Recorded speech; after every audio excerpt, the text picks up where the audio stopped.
The global auto industry is undergoing its fastest transformation in a century, yet not all major players are keeping pace. While China continues to surge ahead in EV production, sales, and battery manufacturing, recent US policy shifts have slowed progress and in some cases even rolled back initiatives. This is especially hard to understand given that China is racing ahead to dominate the world market in the cars of the future.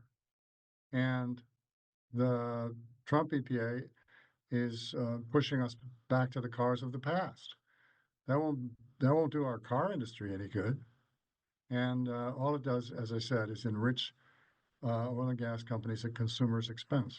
This comes amid proven economic advantages for EV drivers. Electric vehicles are cheaper to operate. Energy costs are half or lower than gasoline vehicles, especially with current oil prices. But still, if we can get that first cost down, the purchase price down, I think then we're going to see many, many people making that choice. But lowering upfront costs and scaling production requires massive investment, something US automakers have been hesitant to make without clear and consistent policy guidance. They need to make very large investments in order to sell more or less the same type of commodity they are selling today. And they will never do it without a strong policy support. That uncertainty has led Bloomberg NEF for the first time this year to revise both its near-term and long-term passenger EV adoption forecasts downward, largely due to recent US policy changes.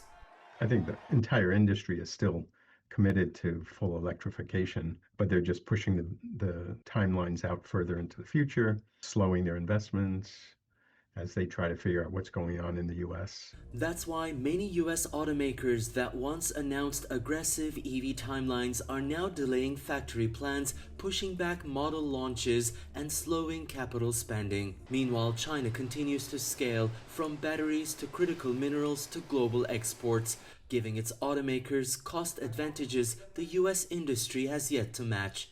Ediz Tiyansan, CGTN, Los Angeles.